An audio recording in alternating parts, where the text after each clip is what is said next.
ang on-the-spot na tugon at aksyon sa inyong mga sumbong at hinaing. #palatawag. Via phone call naman po ito at tungkol po sa labor. Si Miss Abby ng Sampaloc, Manila. At ito po ang kanyang salaysay.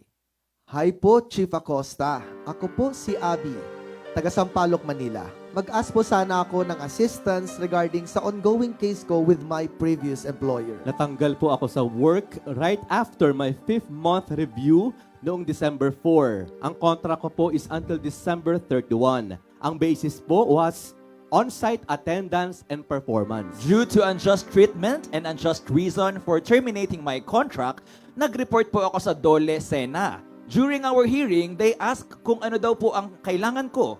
Since unaware yung representative nila from the legal team sa nangyari between the management and I, sabi ko mas okay for him to talk to the management muna para aware siya and bakuhan niya ang side ng management as to why naging ganon ang process and dun ako magbe-base ng demands for settlement. So both parties decided not to proceed with the second conference since they are okay to settle naman po sa management level. But after the conference, unresponsive na po sila. So I sent my demands since wala po akong nakuhang explanation sa side ng management. Pero wala pa rin po akong napala. Then, I then went ahead and endorsed the case sa NLRC as this was also agreed upon during the conference. Mag-ask and request po sana ako ng assistance regarding this case. May hearing na po kami sa NLRC this February 5, 10:30 a.m. Ayan, Thank you nasa po. linya natin si Sir, taga saan? Taga Manila pala. Si Ma'am, At nasa Ma'am Zoom Abby. na rin ang Attorney Patrick. District Head ng ating PAW Manila District, Yes. si Attorney Patrick Montemayor. Sorry, Patrick. Good Hello, afternoon. Patrick! Hello, sir. Kumusta ka na? Hello po, Chief. Ayan. Ang ganda ng picture nyo, yung group picture nyo sa may City Hall. City Nandun Hall. kayo lahat. Oo, oo. Teka, si Abby.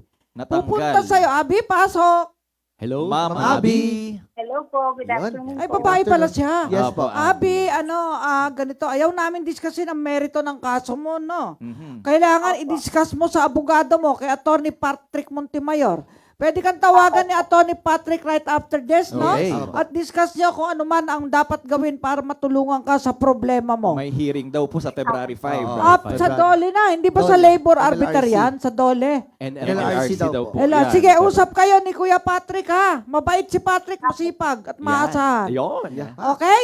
Abby, ha? Thank you po. Bye-bye! Bye-bye po, Ma'am Abby. Thank you, Ma'am Attorney Abby. Patrick. Patrick, bye-bye! See you Bye-bye. again! Thank you po. Okay. Bye-bye po.